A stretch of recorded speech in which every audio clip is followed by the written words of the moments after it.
Good morning, everybody. So let us get started now with our discussion.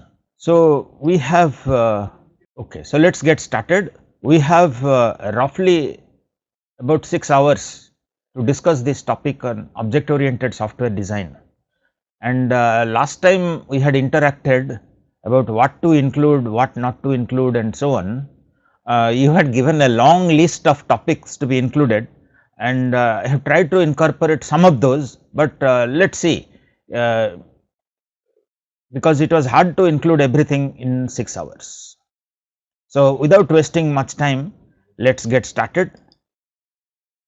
The first slide is about introduction to myself. I have been here with this IIT Kharagpur for last 22 years, did all my education, bachelor, master and PhD from Indian Institute of Science in Bangalore, worked with Motorola, and since 94 here at IIT Kharagpur, currently professor and head of department. So let's look at the plan for this 6 hours. Today we will look at some very basic concepts on object orientation and UML class diagram, that we will try to keep it short.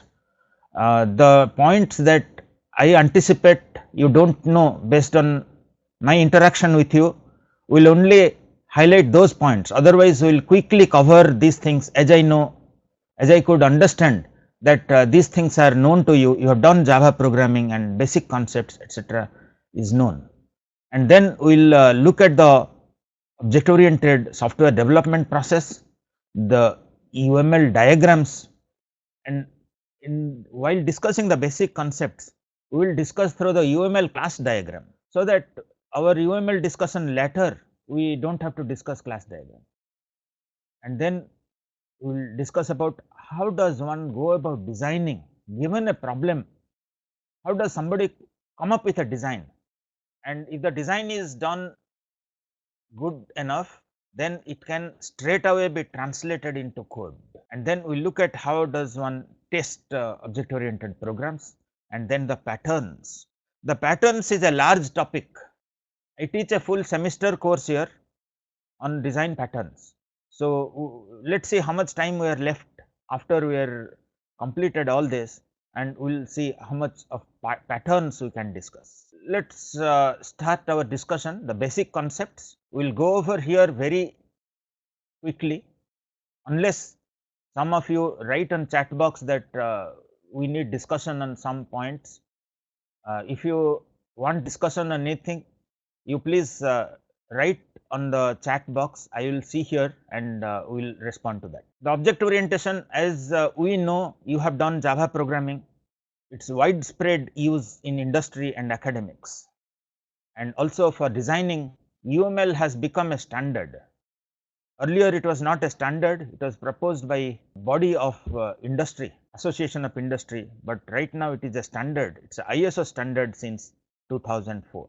And basic concepts, we know that here we have, let us say we want to automate a library, we find out what can be the objects, find that there are issue books, there are reference books, there are members, and there are registers where who is issuing which book is entered, and so on. And here we start with this object. Most of the objects, they correspond to physical objects, real world physical objects, employee book etc. But as we proceed, we will see that it is necessary to have some objects which are not really physical objects. We can't really find them if we look around such a system or we read the description of the system, but they will be there. For example, every problem we solve, as we complete the 6 hours, you will see that every problem we solve, we need to have several controllers. The controllers is not mentioned in the problem domain, but we will see that we need those controllers. These are objects that we will cook up, or these are hypothetical objects, were very crucial objects. They will be needed to get a good solution to the problem. And we all know what encapsulation means, that we put the methods and attributes together so that we can call them by a single name. Encapsulation means that we put methods and attributes together so that we refer them by single name, and we know an abstract data type. This also is a basic concept. A data type is something that we can instantiate. For example, int and float are data types. We can instantiate by writing int I or float f1, f2, etc. Those are the data types we instantiate. And are classes abstract data types? But what is abstract about these data types? Because we said a data type is one which has some storage requirement. There is a format for storing the data type. For example, int and float, these are data types, but from the memory they are just bit strings. And if we know that it corresponds to integer data type, we know what will be the value of the integer. But the same bit string, if we think that it is a float, it is said to be a float, then we know that it may represent something entirely different.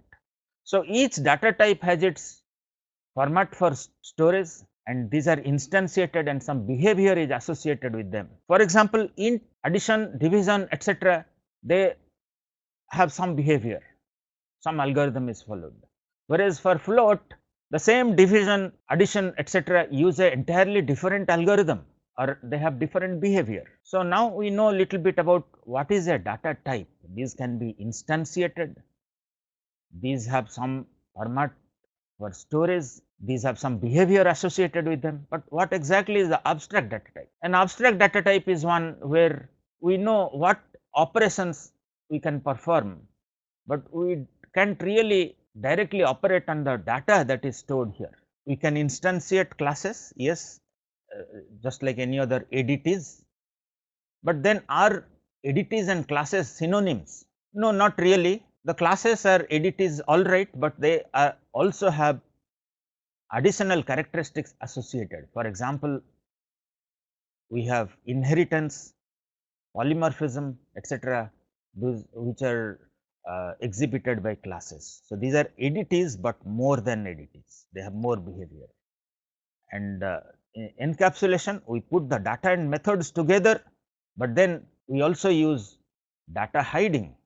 It is not only encapsulation, but also we use data hiding. The data is not directly accessible, information hiding or data hiding and encapsulation. So, we can say that encapsulation is achieved through data hiding. Okay, classes are templates for object creation. We know very well how to instantiate classes. You have done for Java programming. Classes are instantiated on objects. These are abstract data types, but sometimes these are not intended to produce instances. For example, abstract classes in Java or any other programming language, C++. I have just one question here, that if abstract classes do not produce instances, then why do we need abstract classes? We can't instantiate them, we can't have objects out of them. So, why do we need abstract classes? Okay, we need abstract classes to build class hierarchies, so that the common behavior is defined in abstract classes, and these are inherited by the concrete classes. So, these notations, we said that we will discuss the basic concepts with the UML representation, very intuitive representation, name of the class, attributes, and then the operations, 3 compartments. But then we have also flexibility in UML to represent a class either by its just name, or we can write the class name and the methods that it supports, or the class name, the attributes and the methods. But then which one to use where? Why do we have all these 3 kinds of representation? Isn't this full representation a better idea, or is it left to our option? Okay, the answer, as we will proceed with our design discussions, we will see that while designing, we initially identify the classes only. We will do that maybe today or in the next class. We will identify the classes, and then we will represent them using this notation.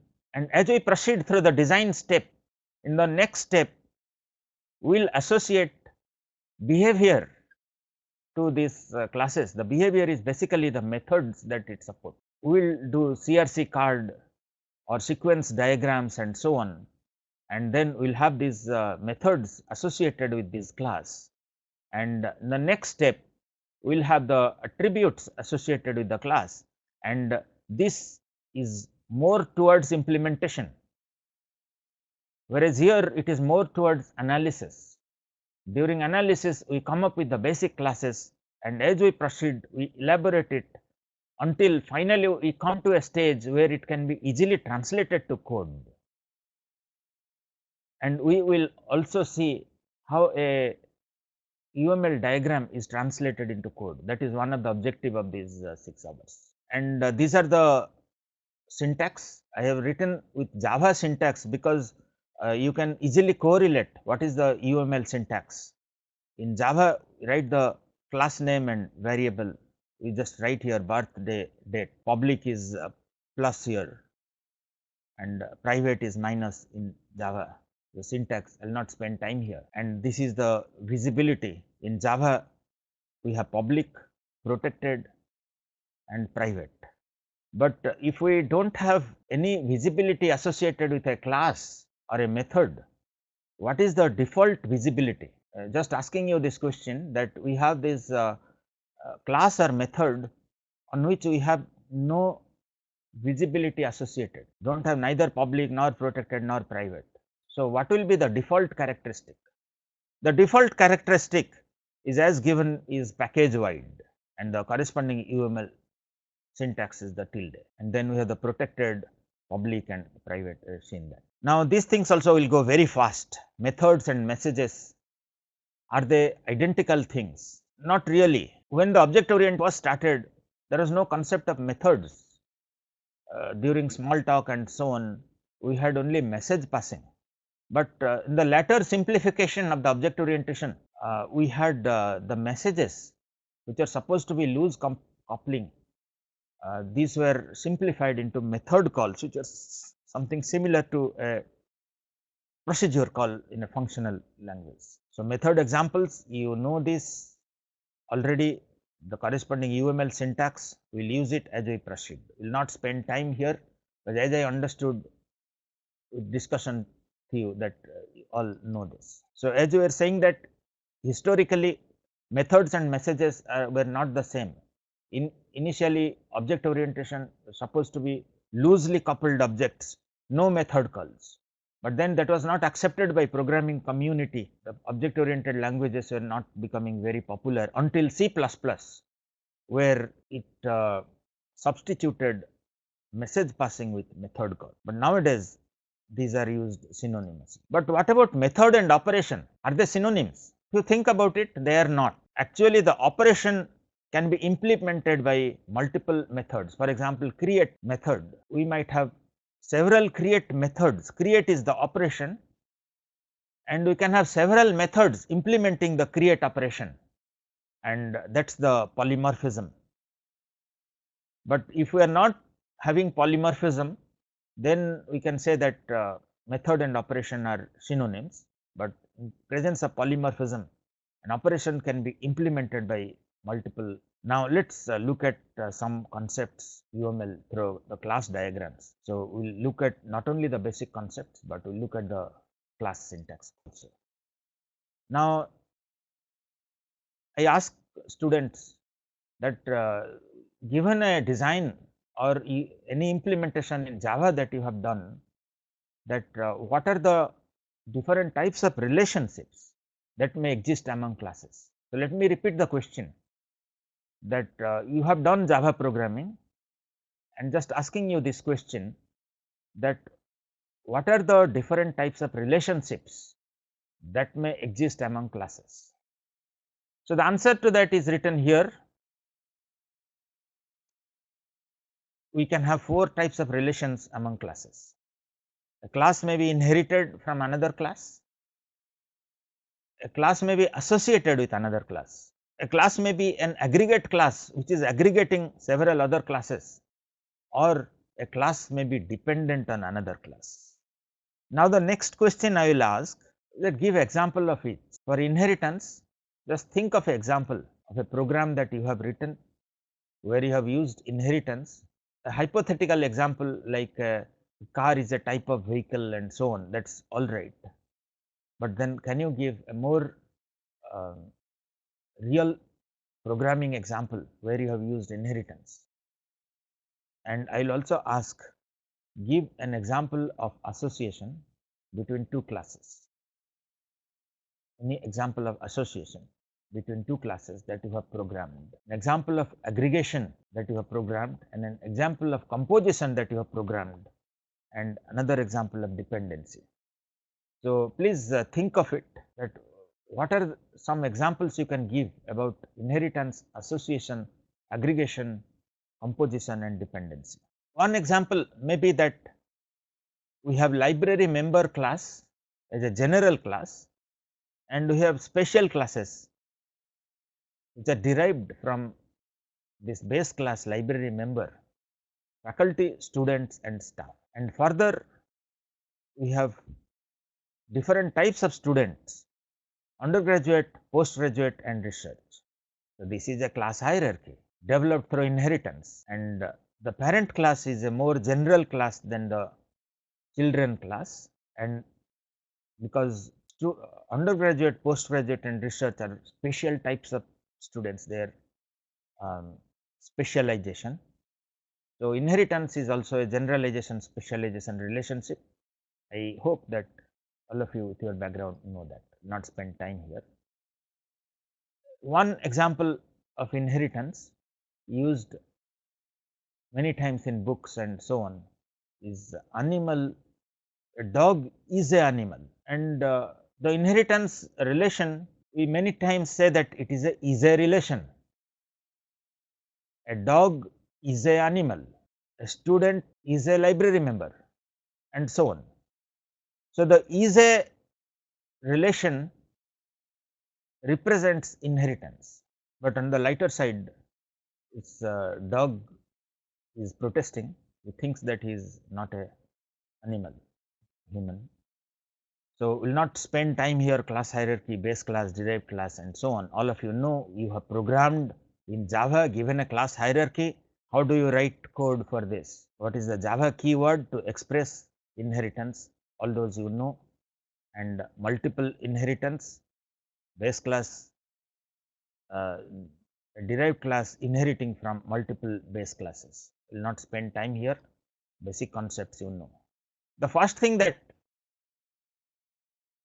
we can do with these relations is that think of how each of these relations can be translated into Java code. As long as it is a base class and a derived class, person is the base class and employee is the derived class, we can write the corresponding Java code here. So, we write the code for the person class, we had here private, wrote the same thing, private string name, private date of birth, and then the inheritance, we wrote the extends keyword here, class employee extends person, and then all these things here we translated into private, int employee, etc. So, we have coded this in Java, and for inheritance the keyword is extends, and which all of you know, and then we can instantiate an employee class in Java, employee n employee equal to new employee. But one thing I wanted to tell you here is that n employee is a handle for the object that got created. Let us see that, that is a very important point actually. We will see what really we mean. See, as long as you created a rectangle class, rectangle got created, possibly you initialized with length and width as 5 and 3, but then this is the handle, my rectangle is called as the object reference or the handle, and then you operate on this object through this handle my rectangle. And if you create box class which is inherited from rectangle, just see here, you have created this object, you have got this handle here, the object reference my box, and implicitly we have this rectangle also created inside it. all these attributes length, wide are present here, and we have additional attribute height here. So, I was just mentioning here about this reference, and as we will proceed with our discussion, we will see that this is a very important concept, that we have this object reference or handle, and we will make use of that. Let us proceed. So, more generalization example, Feline, just multiple inheritance, and then there are inheritance. So, these are the symbols in UML, the block arrow here, which is inheritance symbol, intuitive. But what about this hierarchy, class hierarchy? A person, the base class, derived class are arm, leg and head. What is the problem? We have crossed it out. We said that it is not a proper class hierarchy. Okay, the answer is that if we apply our is a heuristic, if they are proper derived classes, then we should be able to say arm is a person, leg is a person, head is a person, which does not look all right, and therefore, this is not inheritance hierarchy. We can't have inheritance relation between person, arm, leg, head. Let us proceed with that. We will see that the aggregation relation may be more appropriate there. And UML also supports writing the discriminator. So, sometimes on some we can group the subclasses based on some category, and that we write here. What is the category here? These are issuable books, issuable single volume book, issuable book set, and the category reference book, these are reference single volume book, reference book set. So, we write the discriminator, we can write the discriminator with the inheritance arrow, but written here that this is a poor model.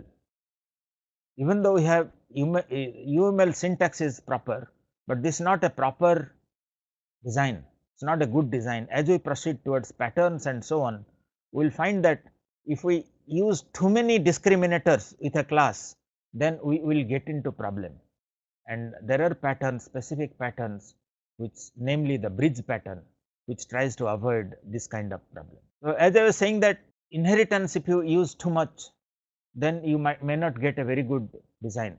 The contrary, the new programmers think that inheritance is a very good facility, should use wherever possible, and here we, as we proceed towards patterns and so on in our discussion towards the next class or next to next class, we will see that inheritance has some problem. We will identify those problems, and we will say that in many situations an aggregation would be a good way to program rather than using inheritance, and we will say that why that would be advantageous.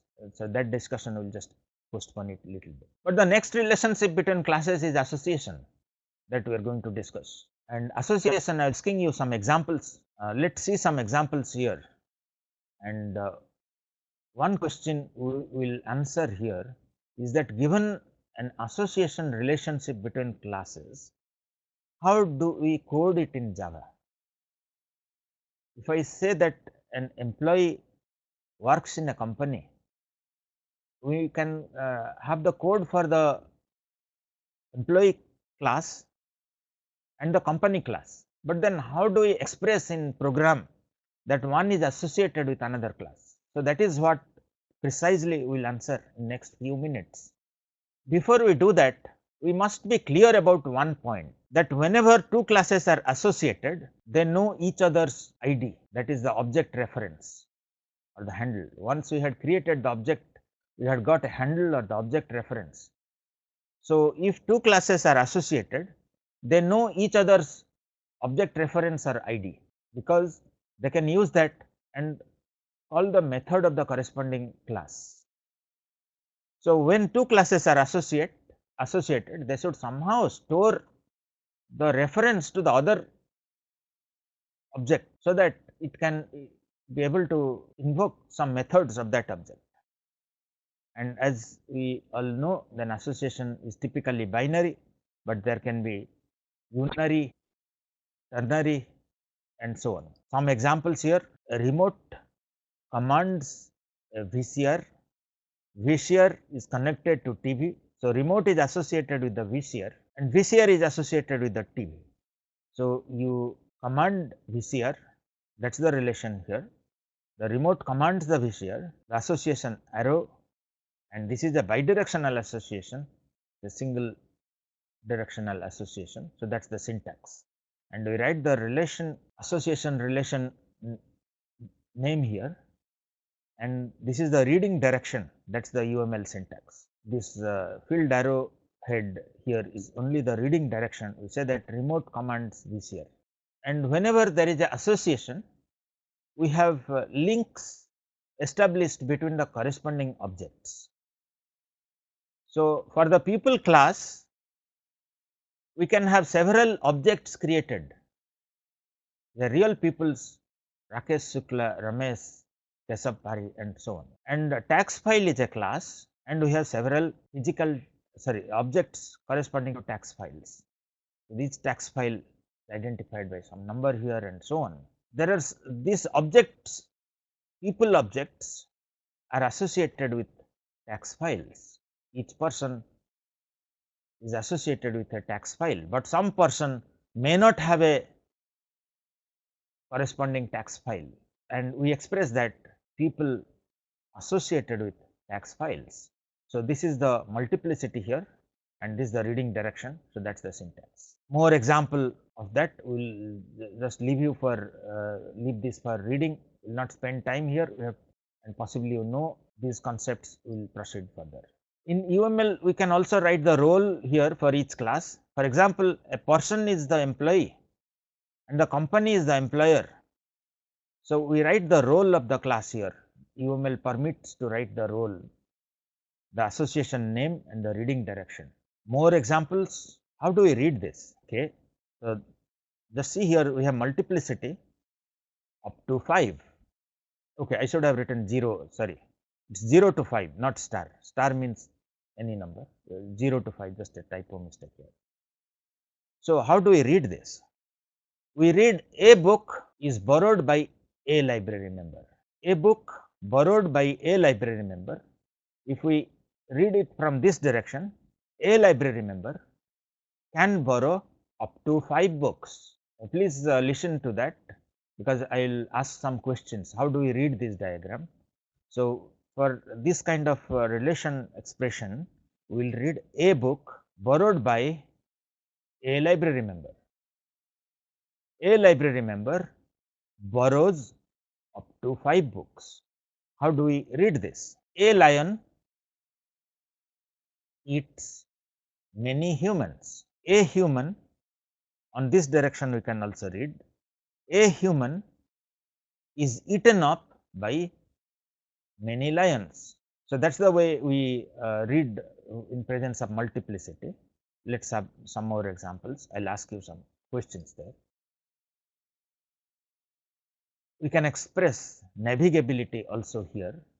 The navigability implies that this object has the ID for this and can invoke methods here, but this does not store the ID here.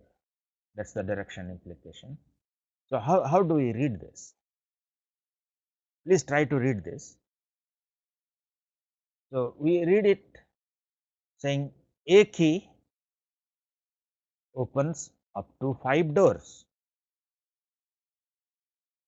A door is opened by many keys. A key opens up to 5 doors.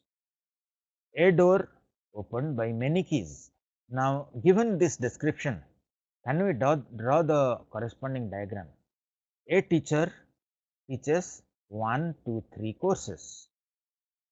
Each course taught by exactly one teacher. A student can take between 1 to 5 courses. A course can have 10 to 300 students. So, this is the diagram. Given a small description like this, should be able to write the proper multiplicity and the association. So, a teacher teaches 1 to 3 courses. A course taught by exactly one teacher. A student takes 1 to 5 courses. A course is taken by 10 to 300 students. So, please try this. This is a quiz here. Please draw it on your paper, and then we will I will show you the answer so that you can cross check. A student can take up to 5 courses. A student needs to enroll in at least one course. Up to 300 students can enroll in a course. An offered subject in a semester should have at least 10 registered students. A student can take up to 5 courses.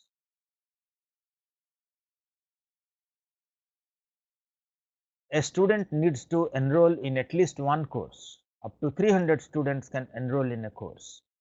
An offered subject in a semester should have at least 10 registered students. Please try that, and you should have got this as the solution. A student enrolls in 1 to 5 courses. We have written the roles also here, the association name here, reading direction. This is the proper UML syntax. These are the roles here, student credits and course has enrollment of. Is the role of course, and we read it. A student enrolls in 1 to 5 courses. A course has enrollment of 10 to 300 students. Now, identify, given this 4 alternative UML class diagrams with association relationship, identify the correct one. Okay, we already marked here the correct one, but then what's the mistake with this? What is wrong with this? Okay, here we don't know which direction to read. We have forgotten to given the reading direction. What about this? The association line is not proper. Used a dashed line here. Should be a solid line. That's the UML syntax. What is wrong here? We have used a different arrow type. It is not the association arrow. And this has all the things, the reading direction, proper association line, proper arrow, and so on, and therefore this is correct. How do we read this diagram? Okay, this though we had seen. How do we read this diagram? Please try to read. I will read it to see if it matches with what you are reading. A teacher teaches up to 3 courses. A course is taught by 1 or 2 teachers.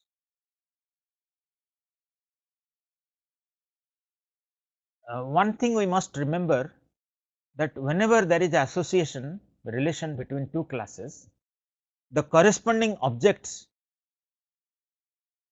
are linked. But then there may be some objects which are not linked. And even if a object of one class is linked to the object of another class, link means you are saying that they remember the ID of the other class. Even if they are linked, the links may get dynamically created and destroyed as the system run proceeds. So, that means they were storing a class was storing ID of another, an object was storing an ID of an object of the associated class, and then later it stored a new ID of another object of the associated class. So, the link with the previous object was destroyed, then new link was established. But can association be recursive or unary? Yes, we said that association can be unary, but then can you think of an example which is a unary association? You can ask this question in a quiz or something, that give an example of a unary association and with proper multiplicity. Okay, there are many examples. One example is a person is a friend of many persons, or a person has many persons as friends. You can read it in either direction. So, this is a link is established between two different objects of the person. Two different persons are friends of each other. Another example, a computer is connected to many computers, or a computer connects to many computers. If we look at the object diagram for a unary association, we will see this, that different nodes have links established between them. So, this node for computer has link with node 3, this is linked with node 6 to 7 and so on, and we may have also some nodes which are not linked to any other node. That is the implication of the association relation. Another example, a linked list node has a previous node as its a linked list node has a previous linked list node, or a linked list node as a next linked list node. Another example, a course has prerequisite of many other courses, or a course is a prerequisite for many other courses. Now, let us address this question. So far, we discussed about how to represent association relation, how to read the association diagram and so on. Now, let us see, given such a association relationship, or maybe more complex association relationship than this, how do we write the Java code for this? Because we know that how to write the member and book code, but now let us see how do we express in Java the association relation. The trick to that is that whenever there is association, the reference for this, the handle for this object book is stored by the member. See here, this is the member object, member name, member number, this is the member object, and it is storing this ID here, and that is how they are linked. The corresponding objects are linked when there is association between two classes. But then how do we exactly write the code? If we understand that much, that when class is associated with another class, an object of member will store ID of an object of this, then it becomes clear to write the code, it becomes simple, write public class member and private book. So, this is the place where we are storing the link with the book here, and then issue book, when it gets a book as argument, it just stores here in the ID here, set book, and that is just storing it here, and a book dot set lender this. So, it is establishing the link with the other side also. So, that the book object is also storing the ID of the member object, a book dot set lender this. So, it is storing the ID of the member in the book object.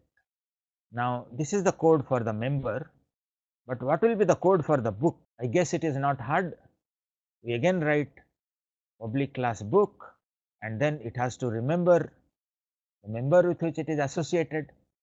So, private member and so on. So, let us look at that code. Okay, here. So, public class book, private member and set lender method is to be supported here, and it gets a member reference, a lender, and then stores that here, and the link is established. So, that is the basic concept regarding programming an association relationship in Java. We can have more examples, more complex examples, like instead of 1 association, we have 1 to 300 and 1 to 5, and fortunately this is not hard either. we write a course is credited, has enrollment of 1 to 300 students. So, we just make it array of 300 elements. Similarly, a student enrolls in to 5 courses. So, we write here student credits 5 courses array. And if we do not give any arrow here, it is a bidirectional association. It is as good as giving arrow on both sides. So, this is implicit bidirectional navigation that both store IDs on each side. Okay, we are asking here in this exercise that given such a relation, please write the Java code. Maybe in a test question or something, we can give this question that a person, this is the UML syntax, the role, employee and employer is the role of company, and works for the association name, reading direction. So, what will the code look like? See here, the roles have become attributes here. Employee was the role here, and that has become an attribute here.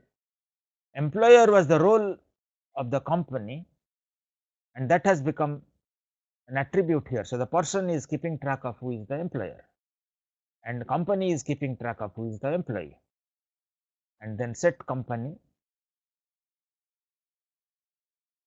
which is storing the person here, whereas on the person we have get works for and set works for, and storing the employer is equal to company. Now, how do we program when we have more complicated multiplicity? A customer has many accounts, one or more accounts. A customer has one or more accounts. An account is owned by exactly one customer. How do we program this? We will use array list here, so that it can have support many accounts. And see here, in the constructor itself for customer, we are creating one account, the default account. So, that is for implementing this one here, because we cannot have a customer who has 0 accounts. Therefore, as soon as we create the customer in the constructor itself, we are creating a default account for this one, cannot have a 0 account. We can have more examples. Okay, this I just wanted you to try out. Since we do not have too much time, we will just leave this. Please read it and try to write the code and check what is given here. So, this is the full code for this one association, and this is another quiz. How do we read this diagram? Okay, the answer is here. One CPU has 0 to 2 controllers. Quasi controller is a special controller. A quasi controller controls 1 to 4 disk drives, or a disk drive is controlled 1 to 4 disk drives are controlled by one quasi. But what will be the Java code for this? Based on our knowledge of how to implement association and inheritance, you can easily write the code. Please try it. With only 6 hours we have, so can't spend too much time here. This is another quiz. A banking system, we have to read this first and then write the code. A bank has many accounts. An account can be of the type checking, saving or money market account. So, there are more association relationships. Please try to write the code for this. Now, with the code for this, considering our very limited time, we will not spend time here, we will just display the answer. Please check your answer with this code. We can even give a code and ask you to draw the corresponding class diagram. So, the trick here, given a code to write the corresponding class diagram, we can easily draw the classes. Tree map are classes straight away visible from here. But what kind of association is there? Tree map node associated with the tree map node, whereas the tree map node is associated with a object, and also another, it's see here the recursive relation here, unary relation. A tree map node is also associated with two trees, two children, and also it is associated with another class, its key. So, if we draw from there, we will get this diagram. A tree map associated with tree map node, which is in turn unary association two nodes, and then it is associated with a object and a comparable. Now, we had so far seen very simple implementation of association class, but then that simple implementation has a problem. For example, for this diagram, a person works for a company or a company employs a person, and we wrote this code actually. But then this code, if you run, you will get into some problem, not a syntax problem, but sometimes you will get some error. So, what exactly is the error that you will get? The error is as follows. When we create a new person, when we associate a company with a new person, then the person might retain the link to the company. We just replaced the ID that the company was stored. See here, we are just saying set company person. So, we are just changing it here and also changing on the corresponding object. But then what about the old object? The earlier employee, we are not doing anything to that, and therefore, the old employee will still show employment in this company. So, that is one thing we need to take care, otherwise such spurious association relations may exist. We established A is associated with B. Initially, A1 was employing B2, but now is employing B1. So, we established link properly, but then the old link is continue to exist, and this is the code here, that if the old value, we store the old value and then check if it is not null, that means it is pointing to itself, then we are setting it null. So, while implementing, so far we looked only simple implementation, but then we have to take care of some nitty-gritty like this, otherwise we will once in a while we will get an error. The next concept that we will look at is an association class. Sometimes the association itself has some characteristics. For example, we had seen the example of a person working for a company, but then we would like to know then that what other company he has worked in the past, might like to know that when did he join, when he left the company, what is the scale he joined that company. He might have joined the same company multiple times, left it and joined again and so on. Can we keep track of this association characteristics? Similarly, a teacher teaches a subject, but he may be teaching it in different semesters, and each semester different sets of students may have registered, and he might have given grades to those students. So, can we know, sorry, I am getting a question. Okay, so somebody has pointed out something, let me just see here. So, it's pointed out that we have forgotten the arrow direction here. Yes, yes, correct. Actually,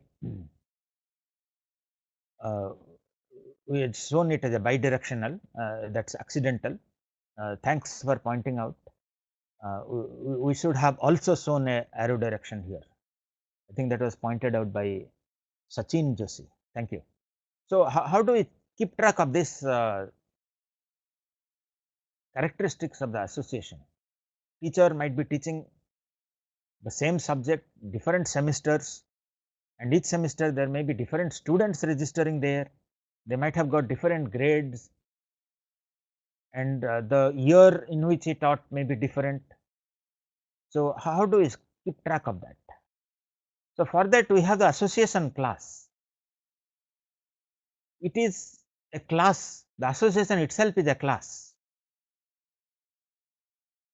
and we represent by drawing a dashed line to this association class.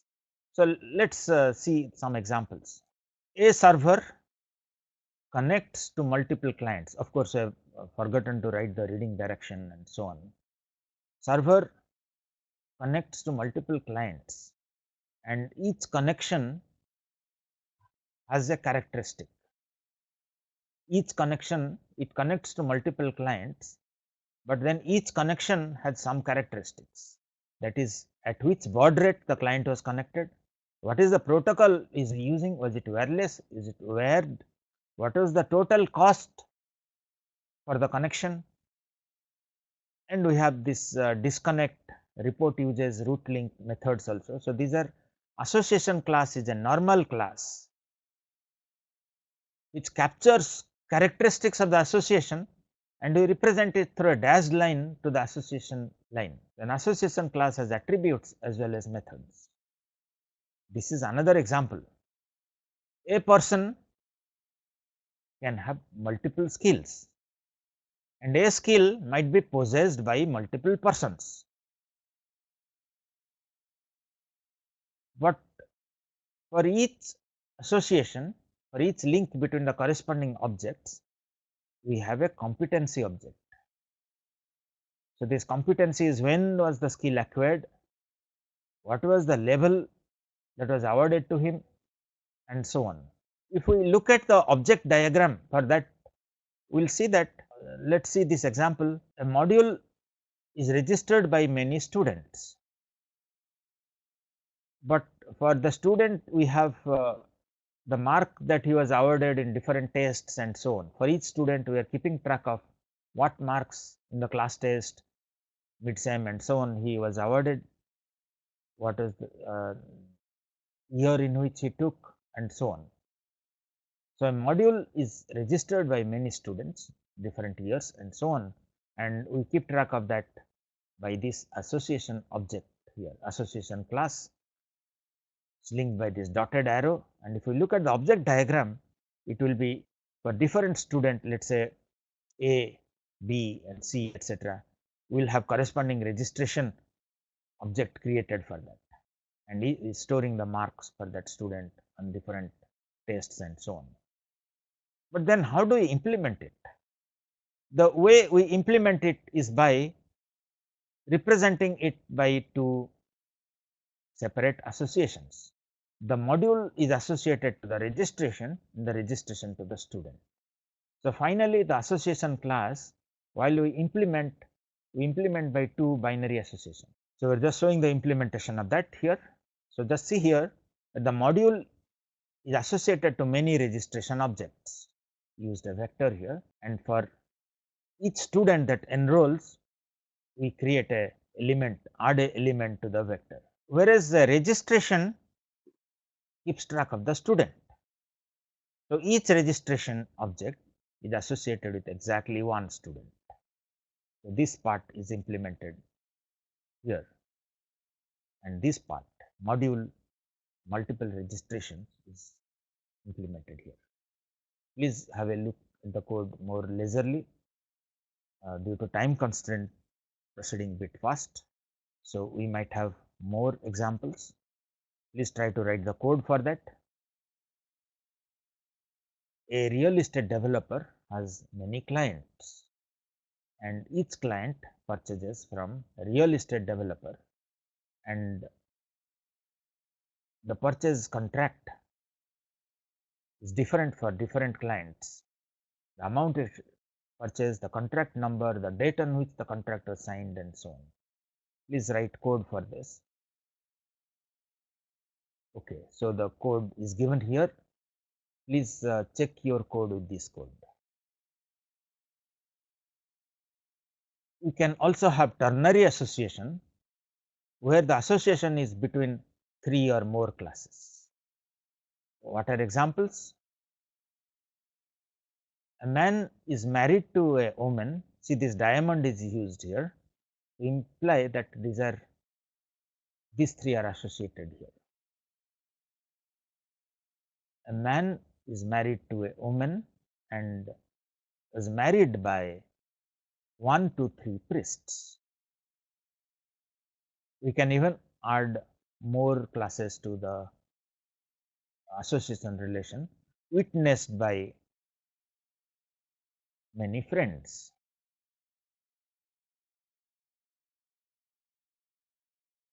But how do we implement a ternary association? Again, through a set of binary associations. Just see here, we have converted the same into a set of binary associations.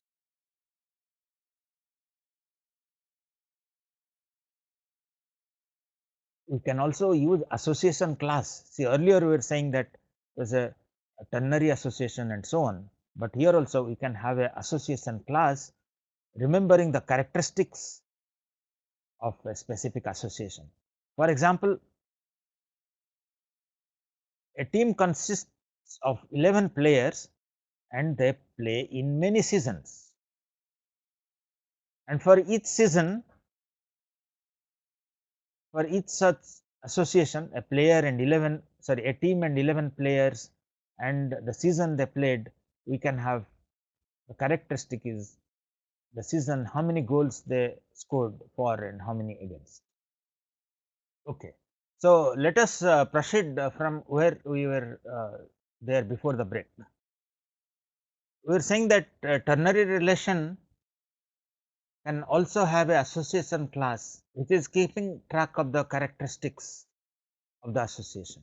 If we look at the object diagram, one object of this is linked with 11 objects of this, is linked with the many objects of season, and for each such link we are keeping track of the association here. Now, there is another quiz here. What is the mistake with this diagram? We have given this diagram to you, asking you to identify what is the mistake. The mistake we have shown here in red color. There are two mistakes. One is that the association object, the attribute, association attribute here, editor. So, the editor is remembered here, that is implicit. We do not have to draw that in the class diagram, that will appear in the code. As long as we are writing this arrow here, this attribute is understood. We do not have to show them separately. This attribute, okay, if it is a bidirectional, we will also have this attribute here, and the other is the wrong arrow type. It is not a filled arrow, but a plain arrow. Now, there is another facility here called as a qualified association. We represent a qualified association by a small rectangle here, and we write here grade card and this small rectangle written roll number and then student 0 to 1 student. How do we read this? We read it, there exists up to one file,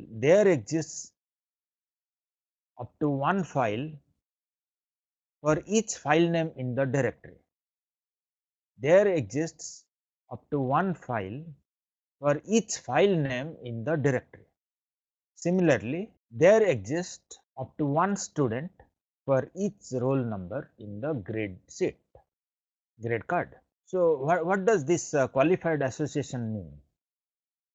The qualified association, we have actually reduced the multiplicity here 0 to 1, and we are saying that the product is unique for a given order line.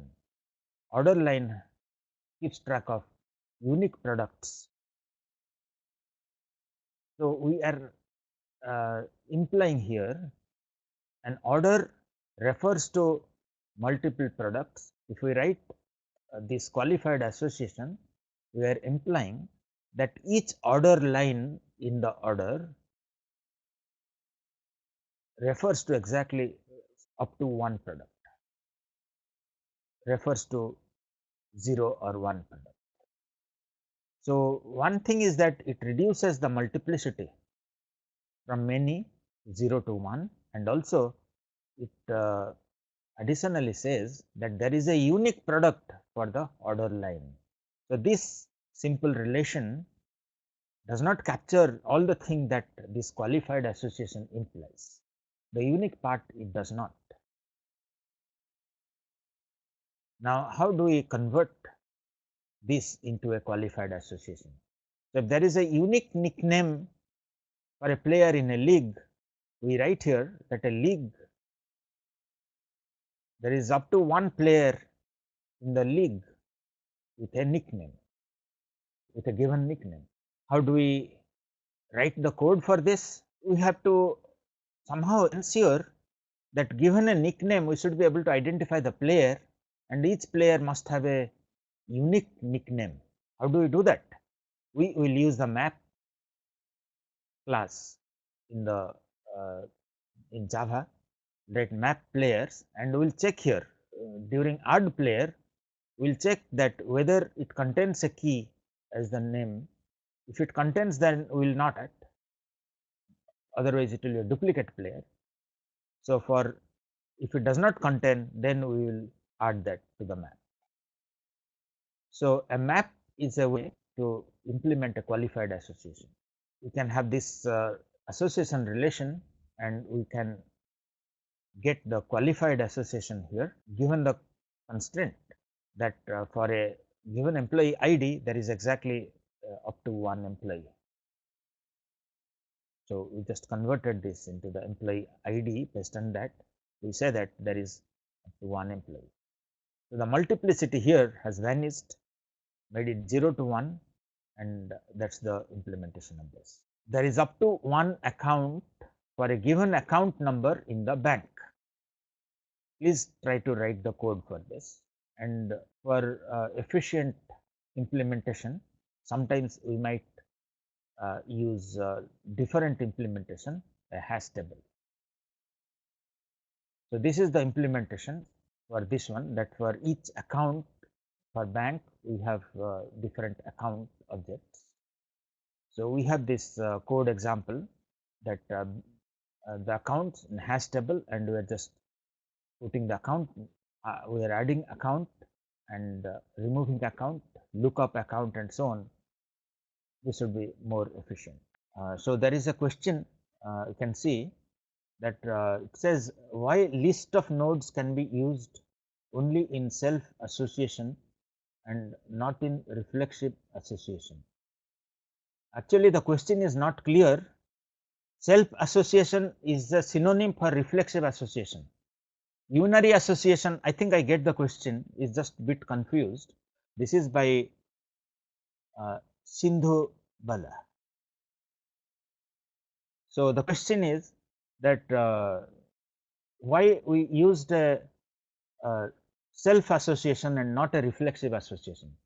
The answer to that question is that we have used unary association, self association, reflexive association, all synonyms. All of them mean the same thing. A reflexive association means a unary association, which also we have sometimes used as reflexive association. I hope the answer to that is clear.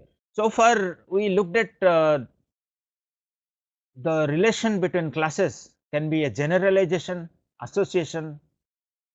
We have not seen the dependency. We will see the dependency relation between classes and how it is implemented. And association can be a binary association or a n-ary association. And see here, we are saying that an aggregation is a special type of binary association, and a composition is a special type of aggregation. Just look at this. We are claiming here that aggregation, a composition is a type of aggregation, and aggregation is a type of binary association.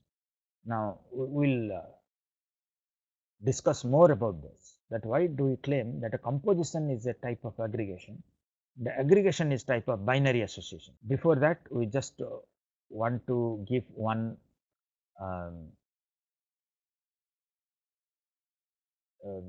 constraint here, that do not use association too much. Sometimes it becomes too artificial and inefficient implementation. A person has name, address, email, birthday, etc., but somebody has given this model or a design where he has this person info is a separate class and then it is associated to the person. So unnecessarily we have this class, we could have as well have this here because there are not too many attributes here, we could have just added this here. And one thing that I want to again emphasize that for simple multiplicities, we know how to code if it is 0 to 10 and so on, use an array. But then if multiplicity is many star or many, okay, star implying many, that means we have to use Java collection classes. This is one example. An advertiser has many accounts. An account is owned by one advertiser. How do we code this? So here many, we use the collection class set, and that enables us to add many accounts. So add account, we can have this method here, and we just accounts.add, and we can even remove accounts. And on the account side, we can have the owner of the account coded here. We sometimes might have to need ordered association. So what we mean is that the players who participated in a tournament, a table tennis tournament or something, their list was ordered. In the tournament, we had an ordered list of players, and the player participated in many tournaments, and there were some order in those tournaments. For ordering, we will use list, array list, and so on, so that we can keep track of the order of the association. Whereas if we use a set, we will not be able to have any order among them. So far, we looked at one-to-one association, which is the most common. We looked at the role names, attributes, association name, reading direction, and so on. We looked at one-to-many association. We looked at the association class. One-to-many association typically implemented by a collection class, possibly a set, a list, or a vector. Looked at qualified association, where we had to associate a unique associated object to a class for a specific attribute, and there we use the hash table. Now let's look at the aggregation relation.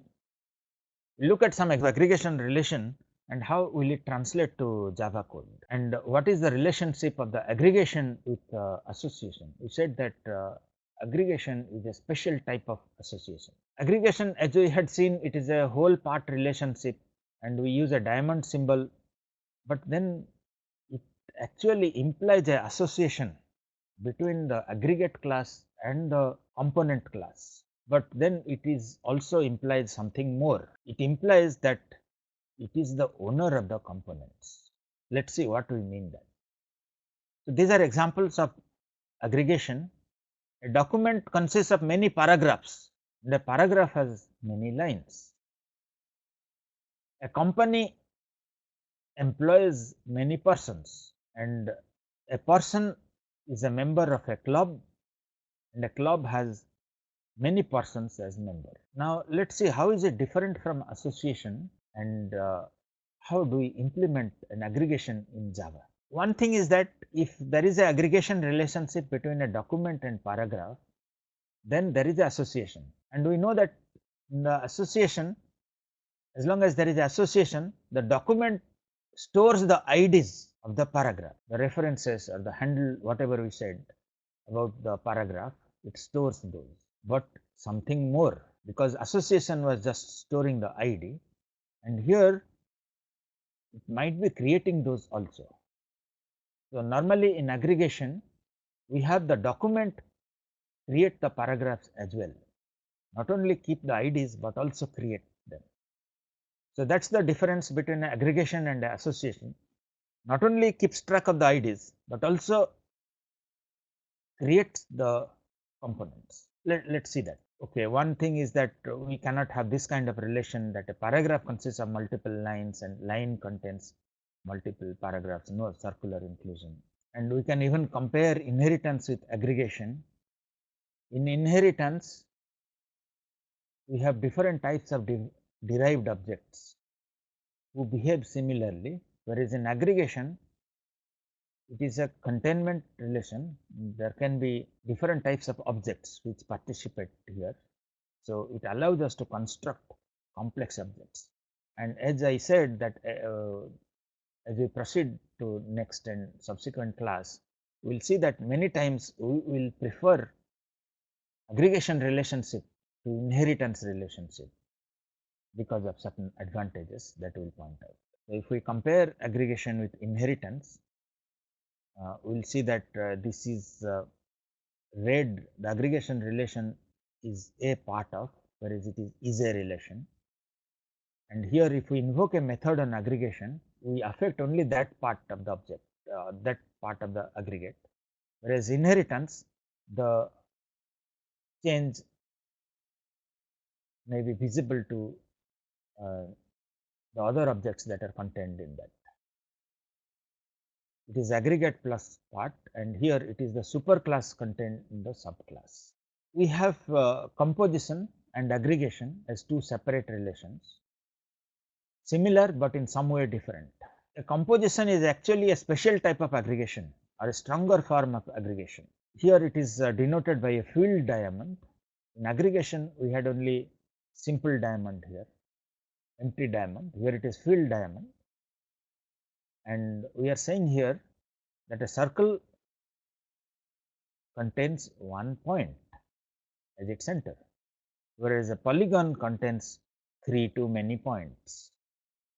We even can represent a composition relationship by writing the part inside it. Circle contains a point.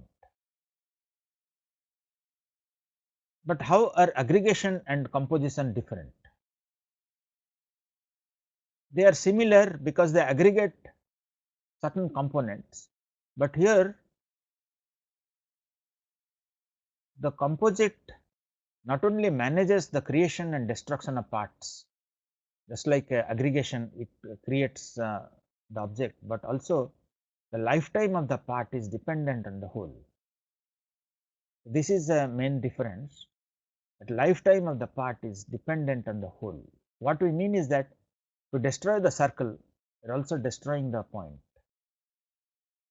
the center point. So, let us elaborate that further. If we have a composition relation between an order and the items that are listed in the order, then we cannot change the items. Once the order is created with certain number of items, we cannot change the items, delete or add new items or change item. We can change the order, we can destroy the order, create a new order, but we cannot change an item in the order. As we said that UML also supports alternate notation here for composition. You can write that a car contains 4 wheels, engine, 2 doors, chassis, axle, steering.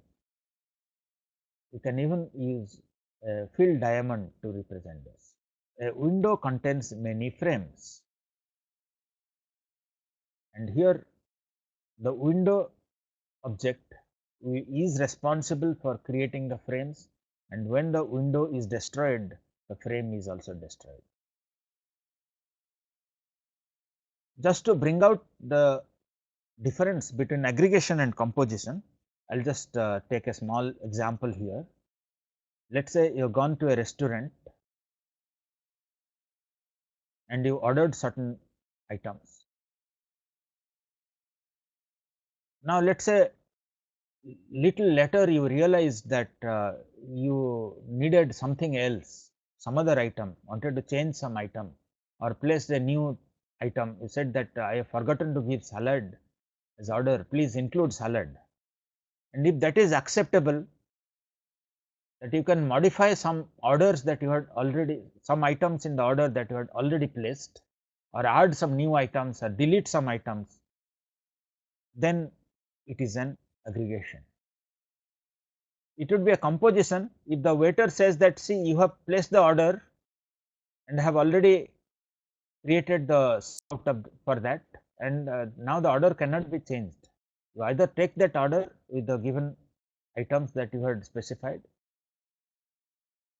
or you cancel the order, place a new order. So, in that case it is a composition. So, in a composition, the items once they are created, so the items are created when the composite object is created, and the items are destroyed only when the composite object is destroyed. Whereas in aggregation, the items can be added or destroyed independent of the life of the aggregate. I hope that is clear, that a composition, the lifetime of the items is the same as the composite object. They get created when the composite object is created and get destroyed only when the composite object is destroyed. On the other hand, in aggregation, we can add new items, modify existing item, delete some items, and so on. So, if it is a case of aggregation, we will represent using the hollow diamond, and we do not give 1 here, that is implicit. So, we may not even write 1 here, that by default it will be 1. On the other hand, on a composition we will use a filled diamond, that would imply a composition relation. But how do we create code for this? In case of a composition, we had seen that the component items are created in the constructor itself. When the object for a car object is created, then see here the constructor is also creating the component objects. So, the wheels are getting created, and only when the car is getting destroyed, the wheel objects will get destroyed. No other way that you can destroy a wheel.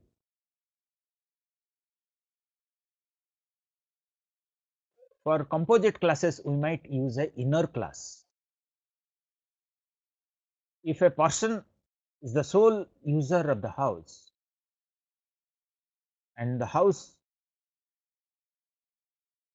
will not be used by other persons and so on, then we can even declare the component classes as inner classes, and then we have this instantiated here, private house. The house is visible only for the person class.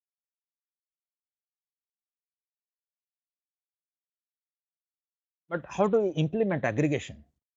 We saw about implementing composite classes either by a inner class or by the constructor we just created during object construction, instantiated those objects. But how do we create aggregate classes? In aggregate classes, we can add new components or delete some components. So, that we have implemented here using an array list. So, a car shop contains multiple cars and salesmen. So, we have facility here to have an array list where we keep track of the salesperson and array list of the cars, and then we can add new cars, add new salesperson, or remove a salesperson or remove some cars. This is another example of aggregation and its implementation. A paragraph contains many sentences. So, a sentence we need not keep track of to which to which aggregate it is associated. So, it is just a plain sentence consists of text, whereas a paragraph keeps track of all the sentences. The sent list keeps track of all sentences, and we can add sentences to sent list dot add, and this is the aggregator class which adds sentences, gets sentences from the keyboard.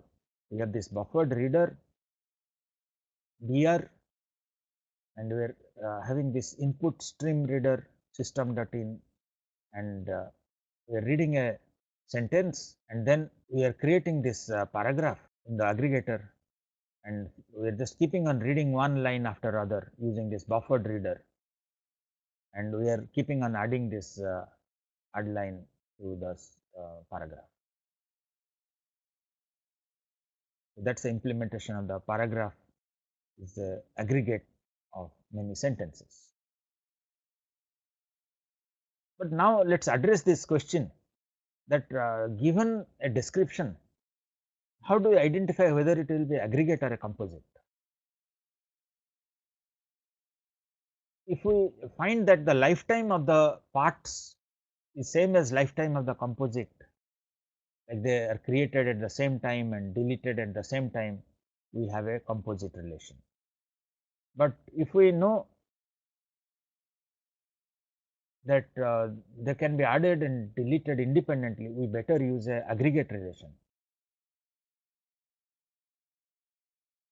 Okay, with that, and now let's look at the last relation between classes, which is class dependency, represented by a dotted arrow from the dependent class to independent class. So why should a class depend on another class? There are many reasons why a class should depend on another class. It may be that one class is an abstraction, there may be binding, one class may realize an interface, it might be a client model takes the place of the supplier model. So there are many reasons why dependency among classes arise, but we will look at some simple dependency relation among classes and how it is translated into code. So we will concentrate at looking at dependency arising due to three aspects. One is a class B is a local variable here inside class A. A class B object is a local variable here. Y is a local variable of class B, of type B, and that is a reason for the dependency to arise. Why does the dependency arise? Because we change the class B tomorrow, then we need to recompile. We also need to change the class A. So this is the dependent class. It is making use of the independent class B. The other reason that a class may be dependent on the class B is because it is used in parameter of a method. B is used as parameter in a method. So that is the second reason why the dependency might arise. And the third reason why dependency might arise is that class B is used as a class B object is used as a return from some method. So these are three main reasons we will look at and how they are translated into code. So let's look at here that my class is dependent on my referenced class. So the reason why the dependency might arise is that my reference class is a parameter of a method of the dependent class. It may be that it is a return object of a method. My function 2 is returning my reference class type of object, and it may be that it is a local variable here in this class, some method in this class. That's another reason why the dependency might arise. So I hope that you will be able to answer this question, that is aggregation an association relationship? The answer is yes. Aggregation is an association relationship, but something more than that. It also creates those parts. Is composition same as aggregation? Okay, a composition is an aggregation, but something slightly stronger than that. It also creates and destroys. When the composite object is created, it creates its parts and destroys when the composite is destroyed. So this is just the summary of the relations: aggregation relation, composition relation, and dependency. So these are the symbols that we looked at today: the generalization arrow, association line, aggregation, composite, dependency, and we said that by default the aggregation is 1 here, we omit that it is 1, but we might even have 1 to 5 faculty aggregate many course teachings. The implication of that is that a team of faculty are teaching certain courses. So, this is another quiz here, that given this description, can we draw this diagram, or given this diagram, can we write down the description? There is a question here. Okay, so the question here is by Geeta, who says that why inheritance is not association. Okay, the answer to that is this, that in inheritance we just have the characteristics of the base object refined by further characteristics, whereas association is between dissimilar types of objects. In inheritance, we have some additional attribute or method added to a base class. So, the we just specialize the base characteristics. So, the base class is the general class, add certain characteristics attribute, and it becomes a special class. Whereas in association, we have two independent objects just trying to know each other's ID and invoke some methods on each other. And we can have an object of one class which is linked to another object of the other class, and we can change the link in between. Whereas in association, sorry, in inheritance, once we have added additional characteristics, there is no way we can change it. We have to have those base characteristics fixed. We have just few additional characteristics, and that is statically bound to that. So, in association, as we will proceed, we will see that association aggregation is much more advantageous, because we have this flexibility of changing the object to which it is linked. Whereas in inheritance, whether we need it or not, as the class inheritance hierarchy becomes deep, we have more and more characteristics added, we have more complex objects created, even though we may not need some of the attributes. And so, I hope that is that answered the question. Now, what we are trying to address here is that given this description, can we draw the corresponding diagram, or the question may be that given this diagram, can we write down what does it mean. One whole is associated with 5 part 1. One whole, okay, is composed of, okay, is composed of 1 part 1, and 1 part 1 is a component of 1 whole, because I have written here the composite. Just change here. 1 whole is composed of 5 part 1, and 1 part is composed of 1 whole, or is a component of 1 whole. Whereas here, 1 whole is associated with 2 part n, or 1 part n is associated with 3 whole. So, the object diagram of this will look like this. We can also ask to draw the object diagram. So, 1 whole is associated, or it contains, because we said that association is a weaker relation than aggregate or composite. So, composite is also an association relation. A whole is associated with 5 parts. A part is associated with a whole, and here on this side, a whole is associated with 2 parts, and a part is associated with 3 wholes.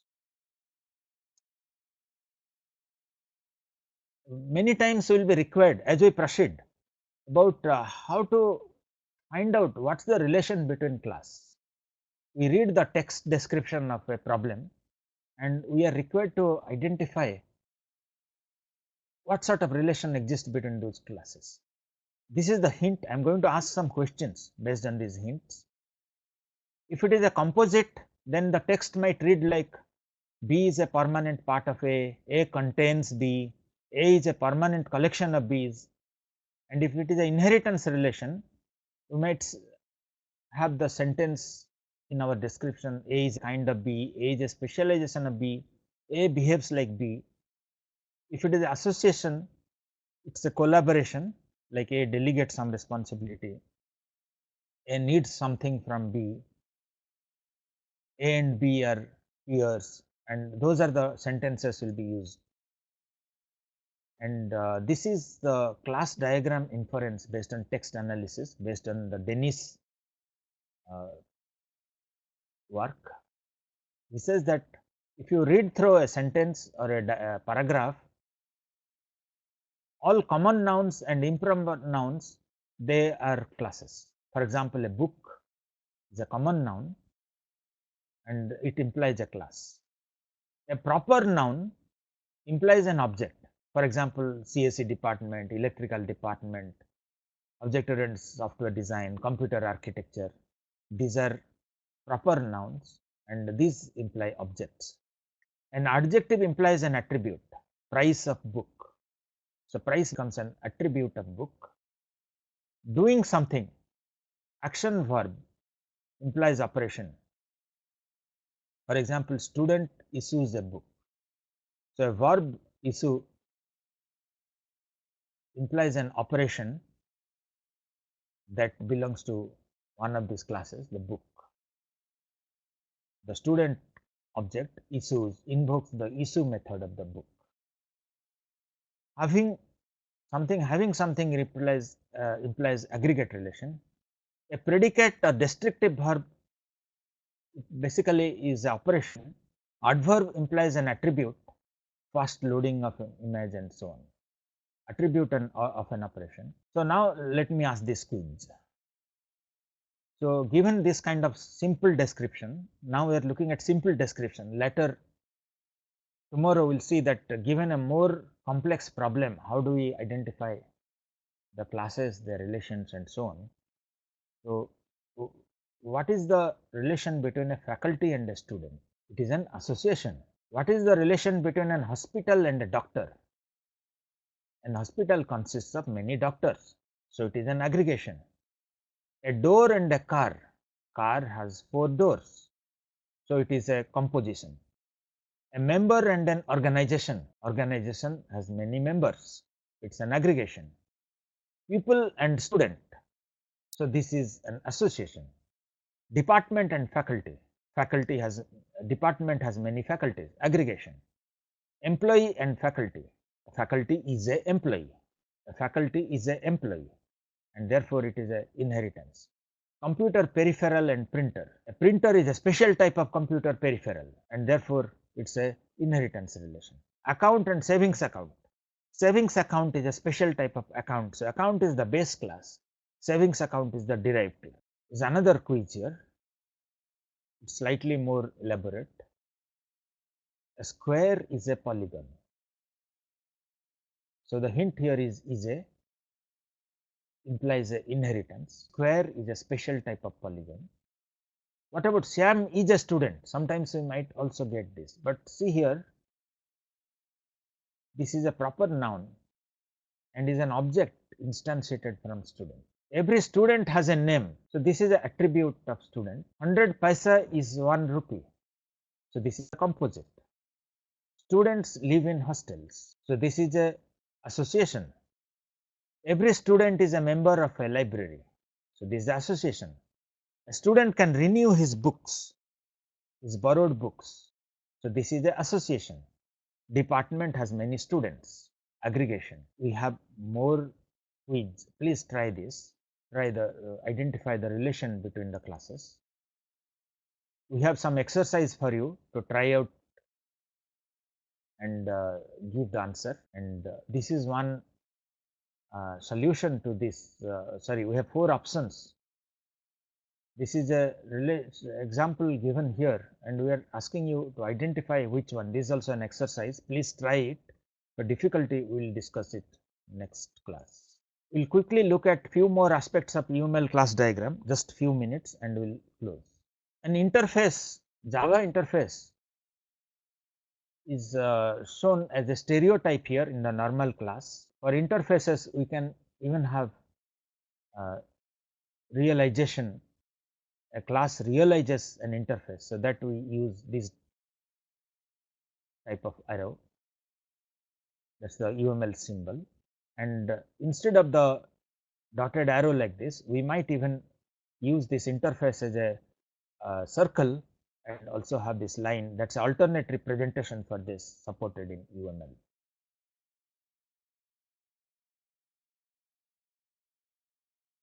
And there is a users arrow here.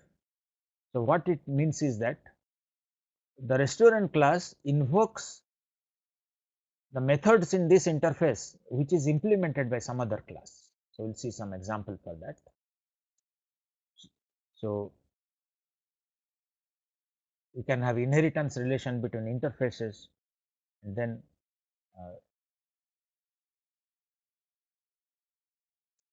okay. So this is an example where this shape interface is implemented by tube, pyramid, and cube. We could have also written it in alternate ways. That's the UML syntax. So here the class A implements the interface as storable and runnable, whereas class B invokes the methods in this interface storable and runnable. And class B also invokes this runnable implemented by class C. And we have these packages where you can package the class diagram, you can group classes, the packages. Packages can also be related to each other. We will not spend time here. You can read up later if necessary. And the package will translate to this code. Just write package, my package, and then what are the classes here. This class extend this class, and so on. You can write constraints using these curly braces. The salary of the employee is less than the boss salary. That's a constraint on this object. It's a constraint on association. So this is the summary of the relations that we discussed today. Sorry, the summary of the symbols we discussed today. And this is some very general thing about polymorphism, static binding, dynamic binding, compatible types, Liskov substitution principle, and that is it. We wanted to discuss the last part. We could not spend time, we already exceeded time. Please read up the last part. Simple thing. There are difficulty, please raise question, we will answer, but I hope that they are readable enough.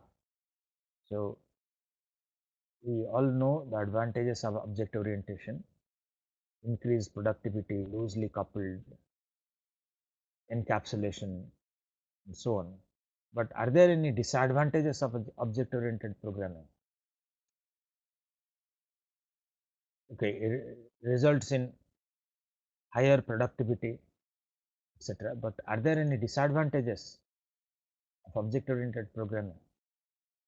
One thing is that we might say that there are higher overheads with creation of objects, destruction, overhead due to encapsulation. We cannot directly manipulate a variable and procedural program like global and so on. Here we have to call a method, overhead with that. But another thing is non-locality of memory access. When we have a global array of variables, these are stored in consecutive memory locations and memory accesses are fast. Whereas in objects, we have several items grouped together, and therefore, when we change certain attributes across multiple objects or access certain attributes across multiple objects, they may not exhibit locality of memory access. So it may be slower, but overall, as far as writing programs is concerned, you can develop large programs quickly using the libraries, easily reuse library, extensible code, and so on. And therefore, you can write larger program, less cost and time. So today we're just running out of time. We'll stop here and we'll continue in the next class. Thank you.